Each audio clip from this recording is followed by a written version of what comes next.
अभी तक हम गणित आसान है क्लास में हम बात कर रहे थे कि सिंपल इंटीजर से संबंधित बहुत सारे चीज़ों का बात कर रहे थे ना। इंटीजर का जोड़, घटाव, गुना, भाग और अंत में हमने बोर्ड मास तक को देखा। अभी हम चलेंगे चैप्टर 2 की ओर। चैप्टर 2 में हम देखेंगे कि अभाज्य गुणनखंड क्या होता है। ये बहुत इंपॉर्टेंट है ना, इसीलिए हम इसको चैप्टर 2 रखे हैं ना। दूसरा चैप्टर हम क्या ले रहे हैं, तो हम दूसरा नंबर चैप्टर ले रहे हैं अभाज्य गुणनखंड।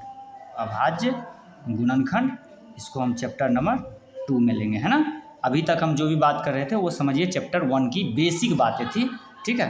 अभी अब मुख्य रूप से गणित में जो मेन चीज़ें ज़रूरत है, हम एक एक करके सारी चीज़ को डिस्कस करेंगे, ठीक है।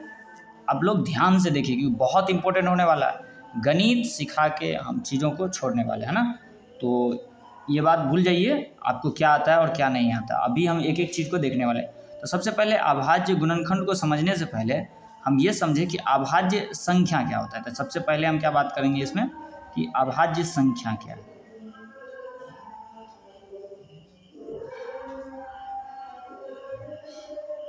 अभाज्य संख्या, प्राइम नंबर क्या होता है ना, बहुत जरूरी है ना। प्राइम नंबर क्या होता है, तो प्राइम नंबर हम क्या कहते हैं, जैसे कोई ऐसा नंबर आप सोचिए जिस नंबर में या तो 1 से भाग लगेगा या वो नंबर अपने आप खुद से, अपने आप खुद, सेल्फ, है ना, या तो खुद से लगेगा, अपने आप से लगेगा या सेल्फ से लगेगा। मान लीजिए एक संख्या हम करें कि 1 को तब तो छोड़ ही देंगे, है ना, 2 से शुरू करते हैं। तो 2 में बताइए, 2 में किस किस चीज़ से भाग लगेगा। कहेंगे भाई 2 में जो है ना 1 से भाग लगेगा, भाई ठीक है। 2 से लगेगा तो 2 तो ये अपने आप हो गया और 1 क्या हो गया, 1 हो गया। तो ये दोनों से लग रहा है, इसका मतलब 2 क्या है, 2 क्या है, तो कहेंगे 1 मिल गया। मैं हमको उदाहरण हम यहाँ लिखते जाते हैं, तो 2 हुआ 1, ठीक है। अच्छा 2 के अलावा 3 होगा क्या, 3 में भी 1 से लगेगा और किस से लगेगा, तो 2 से लगेगा, तो कहेंगे 3 भी होगा, ठीक है। अच्छा 4 बताइए, था 4 में किस किस से लगेगा, 1 से लगेगा, 2 से लगेगा और 1 अलावा 4 से भी लगेगा, तो ये 3 हो गया ना, इसका मतलब 4 नहीं होगा, ठीक है। अच्छा ठीक है। 5 में 1 से लगेगा और 5 से लगेगा, तो इसमें 1 और 5 या तो 1 से लग रहा है या अपने आप से, तो कहेंगे 5 भी है, ठीक है। अच्छा 6 में 1 से लगेगा, 2 से लगेगा, 3 से लगेगा, 6 से लगेगा, तो ये नहीं होगा। क्या बोले कि या तो 1 से लगना चाहिए या खुद से लगना चाहिए, या तो 1 से लगना चाहिए या अपने आप से लगना चाहिए, खुद से लगना चाहिए, सेल्फ से लगना चाहिए ना। तो यहाँ ये हो रहा है। तो इस प्रकार से अगर अभाज्य संख्या का हम लिस्ट देखें तो कहते हैं, और परिभाषा आपको लिखना है तो लिख लीजिए, हम बोल देते हैं कि वैसी संख्या जो या तो खुद से भाग लगे या फिर 1 से लगे और इसके अलावा कोई अन्य चीज़ों से भाग ना लगे, अन्य संख्या से भाग ना लगे, तो उसे अभाज्य संख्या कहते हैं, है ना। तो देखते हैं इसका लिस्ट अगर देखेंगे तो सबसे छोटा अभाज्य संख्या 2, 3, 5, 7, 11, 13, 17, 19, 23, 29, 31, 37, 41, 43, इसी प्रकार के और बहुत सारा है, तो आप और आगे तक लिख सकते हैं, ठीक ना। चलिए अब आ जाते हैं मुख्य सवाल पर। तो कहेंगे भाई पहला आपके लिए होमवर्क समझिए या फिर जो भी समझिए ये है, या फिर हम आपको बताएंगे कि क्या सवाल है जो कि सबसे पहला इस चैप्टर में अभाज्य गुणनखंड में। कहेंगे भाई संख्या 1 से लेकर के और 225 तक का अभाज्य गुणनखंड लिखो। संख्या 1 से लेकर के 225 तक का क्या लिखो, तो अभाज्य गुणनखंड लिखो। तो कहेंगे ठीक है, अच्छा इतना लिखना है, ठीक है। तो कहेंगे हम क्या कि इसका अभाज्य गुणनखंड, तो चलिए हम लिख कर देखते हैं कि कैसे आप लिखिएगा। तो जैसे मान लीजिए 1 का तो लिखेंगे नहीं, 1 का तो होगा नहीं, 1 का 1 ही होगा, है ना। 1 का वैसे भी अभाज्य संख्या है नहीं, तो 1 को हम नहीं लेंगे, है ना, 1 का बात नहीं करेंगे। चलिए 2 से शुरू करते हैं, तो 2 का क्या होगा, 2 को तो कुछ नहीं होगा, 2 को 2 ही होगा क्योंकि 2 अभाज्य संख्या खुद ही है। 3 का क्या होगा, 3 भी खुद ही अभाज्य संख्या है। 4 बताइए, 4 2 अभाज्य संख्या के रूप में इसको हम लिख सकते हैं, 2 गुने 2, है ना। 5 क्या है, 5 खुद ही अभाज्य संख्या है। 6 क्या है, तो 6 2 गुने 3, है ना, ऐसा। 7 तो खुद ही अभाज्य संख्या है। 8 को हम क्या लिख सकते हैं, तो 2 गुने 2 गुने 2। एक चीज़ आप याद रखिए कि इस संख्या को जो गुणनखंड करेंगे तो किस चीज़ के रूप में करेंगे, तो अभाज्य संख्या इधर दिखना चाहिए सिर्फ। जैसे देखिए 9 देखिए, तो 9 को लिख सकते हैं हम 3 गुने 3। जैसे 10 देखिए, तो 10 में क्या लिख सकते हैं, 2 गुने 5। 11 बताइए, तो 11 खुद ही अभाज्य है, तो 11 ही रहेगा, इसमें कोई चीज़ से भाग ही नहीं लगेगा। 12 में क्या लिख सकते हैं हम, 2 गुने 2 गुने 3। 12 के अलावा अगर बात करें 13 में बताइए, 13 खुद ही 13 है। 14 बताइए, तो 2 गुने 7।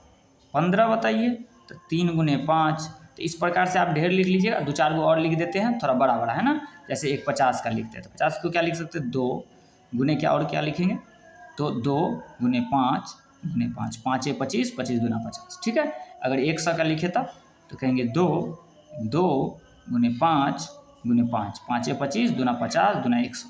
हम कहेंगे भाई 48 को लिखिए तब, तो कहेंगे 2 गुने 2 गुने 2 गुने 2। 2 दूना 4 दूना 8 दूना 16 और 16 तो 48, है ना। कहेंगे एक और बड़ा वाला लिखिए, 84 लिखिए, तो कहेंगे 2, फिर कहेंगे 2 कितना हो गया, तो ये आधा हो गया 42 21, और कहेंगे 3 तो कहेंगे 7। 7 तिया 21, 21 दूना 42, 42 दूना 84। तो इस प्रकार से आप 1 से लेकर के 2 से 25 तक अभाज्य गुणनखंड लिखिए। इसमें सबसे पहला काम यही है, ठीक है। अब इसके बाद चलिए दूसरा नंबर वर्ग की ओर हम चले। तो दूसरा नंबर वर्ग क्या है इस चैप्टर में, कहेंगे कि भाई एलसीएम निकालना है ना। तो ये हो गया आपका। अभी हम बात करेंगे इसी चैप्टर में, आगे बात करेंगे कि अभाज्य गुणनखंड विधि से आपको एलसीएम निकालने तो इसे आता होगा, है ना। आपको एलसीएम निकालने आता है ना। आप एलसीएम और एचसीएफ ये दोनों चीज़ निकालना आता होगा आपको, है ना। क्या आता है आपको, तो एलसीएम निकालने भी आता है और एचसीएफ निकालने भी आता है। एलसीएम को क्या बोलते हैं हम, लॉसॉ बोलते हैं शॉर्टकट में, है ना। और इसको क्या बोलते हैं शॉर्टकट में, मॉसॉ बोलते हैं, है ना। तो इसको बोलते हैं, पूरा फुल फॉर्म क्या होता है, लघुत्तम समापवर्तक, और इसको बोलते हैं महत्तम समापवर्तक। इंग्लिश में बोलते हैं highest common factor, lowest common multiple, है ना। तो चलिए कुछ एक सिंपल सा हम समझते हैं एलसीएम क्या होता है। पहले सिंपल से भाषा में, जैसे मान लीजिए कोई कह दे आपको 2 और 3 का एलसीएम निकालें, तो हम क्या कहेंगे, 2 का टेबल लिखेंगे, कहेंगे भाई 2 का गुणज लिखेंगे, 2 का 2 2 का 2 2 दूना 4 2 तिया 6 2 चौक 8 2 पंचे 10, ऐसे करके बढ़ते रहेंगे, है ना। और 3 का भी क्या करेंगे, 3 का 3 3 दूना 6 3 तिया 9 3 चौक 12। तो कह रहा है लोएस्ट कॉमन मल्टीपल, सबसे कम ऐसा कौन है जो दोनों में एक जैसा है, लोएस्ट कॉमन, कॉमन माने दोनों में, मल्टीपल, है ना। तो कहेंगे दोनों में कॉमन ऐसा 6 है, तो कहेंगे 2 और 3 का एलसीएम क्या हुआ, तो 6 हुआ। तो ये बेसिक कंसेप्ट था जो कि हम बच्चों वाली अभी तक समझे। अभी हम किस विधि से निकालेंगे एलसीएम और एचसीएफ, तो अभाज्य गुणनखंड विधि से। किस विधि से निकालेंगे, अभाज्य गुणनखंड। पिछले अनुभाग में जो सीखे, तो गुणनखंड विधि, है ना। तो अभाज्य गुणनखंड विधि से हम क्या करेंगे, तो अभी एलसीएम और एचसीएफ निकालना सीखेंगे। तो सबसे पहले हम क्या निकालेंगे, एचसीएफ निकालेंगे। चलिए, तो मान लीजिए आपको एक सवाल दे दिया, कह दिया कि 6 का और 9 का, आप क्या करिए, ये पहला सवाल है कि 6 और 9 का एचसीएफ निकालिए। तो हम कहेंगे ठीक है भाई, 6 का अभाज्य गुणनखंड क्या होगा, तो 2 गुने 3, और इसका क्या होगा, तो 3 गुने 3। तो कहेंगे दोनों में भाई कॉमन क्या है, तो कहेंगे दोनों में कॉमन है 3 और 3। तो कहेंगे इसका एचसीएफ कितना हुआ, तो कहेंगे इसका एचसीएफ कितना हुआ, 3 हो गया। इसका एचसीएफ कितना हो गया, 3 हो गया। और अगर कोई पूछेगा एलसीएम क्या होगा, तो बताइए, तो कहेंगे एलसीएफ तो जो 3 है ये दोनों में कॉमन, वो तो रहेगा ही रहेगा। इसके अलावा और क्या बचा है, तो कहेंगे 2 बचा है। और क्या बचा है, तो कहेंगे 3 बना है। तो जो कॉमन है उसमें से एक, और जो बच गया वो पूरा। तो 3 दूना 6 छत्री 18। तो हम कहेंगे भाई इसका एलसीएम कितना हो गया, 18, और इसका एचसीएफ कितना हो गया, 3, है ना। तो ये क्या होता है। अच्छा, चलिए दूसरा सवाल, अगर कोई ऐसा सवाल दे जैसे 24 और 36, तो इसको 24 को फिर से वही काम करेंगे, अभाज्य गुणनखंड लिखेंगे।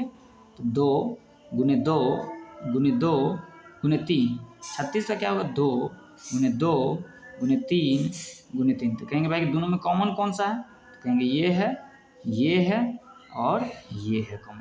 तो कहेंगे HCF कितना हुआ, तो HCF कितना हुआ, तो जो कॉमन है, एक 2 कॉमन है, फिर से एक और 2 कॉमन है, फिर से एक 3 कॉमन है, तो 3 दूना 6 दूना कितना हो गया, तो 12 हो गया HCF। और LCM कितना हुआ, तो कहेंगे LCM कितना हो गया, तो ये जो 2 कॉमन है 3 और गुने ये वाला 2 को 2 है ना, तो एक और 2 है ना, तो ये तो पहले से कॉमन है और उसके अलावा बच क्या गया, एगो 2 एगो 3, तो कहेंगे ये भी लिखिए, एगो 2 और एगो 3 लिखिए।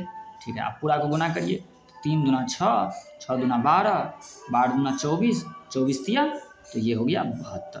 तो इस प्रकार से LCM और HCF आप निकाल सकते हैं। वैसे हम इसमें एक और डिस्कस कर लेते हैं 3 गो वाला, है ना। चलिए थोड़ा सा इसमें मान लीजिए एक सवाल ऐसा दे दे आपको कि कहेगा कि आप निकालिए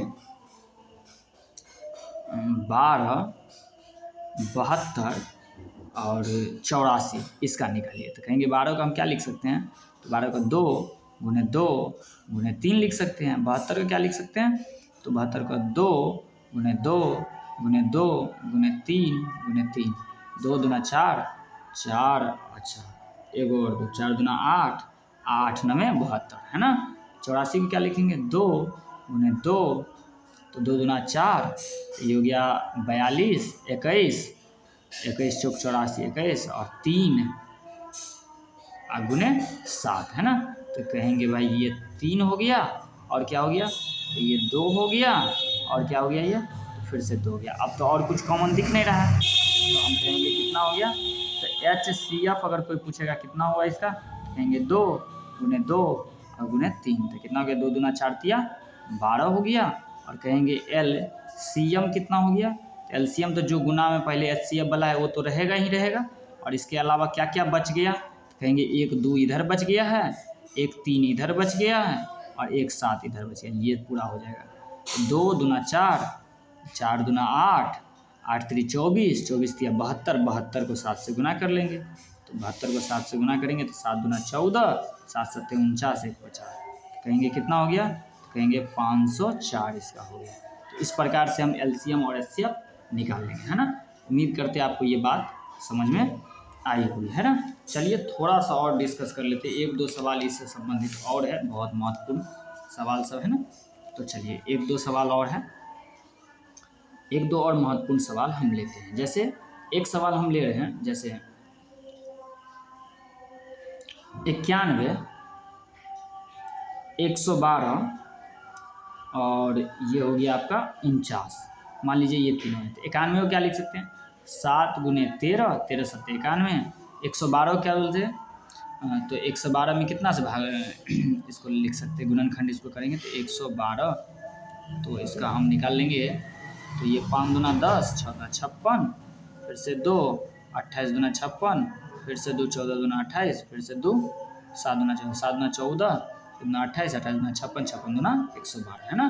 तो इसको हो गया 2 गुने 2 गुने 2 गुने 2, 3 4 को 2 और 1 7 है, तो 7 हम एक जगह रख ले ताकि सीधा होगा, तो चलिए रहने दीजिए, ठीक है। और 49 का होगा 7 गुने 7, तो कहेंगे भाई एगो 7 इसमें ऐसा दिख रहा है हमको, है ना, ऐसा दिख रहा है एगो 7 इसमें। कहेंगे भाई HCF कितना हो गया, कहेंगे HCF तो केवल 7 है तीनों में, लेकिन अगर कहेंगे LCM कितना होगा, तो कहेंगे LCM कितना होगा, तो ये 7 होगा ही होगा, इसके अलावा क्या क्या बचा हुआ है, तो कहेंगे एगो और 7 बचा हुआ है, कहेंगे एगो और 13 बचा हुआ है, कहेंगे 2 बचा हुआ है, फिर से 2 बचा हुआ है, फिर से 2 बचा हुआ है और फिर से 2 बचा हुआ है। तो क्या करेंगे हम, इस 7 7 49 और 49 में इधर कितना से 13 और 13 में 2 दूना 4 दूना 8 दूना 16, तो इतना से गुना कर लेंगे, है ना। तो कहेंगे 16 और 16 को 13 से गुना कर लेते हैं, तो 16 को 13 से गुना कर लीजिए, कितना हो गया, तो 13 16 तिया 48 और ये 16 8 6 4 10 1 108 हुआ।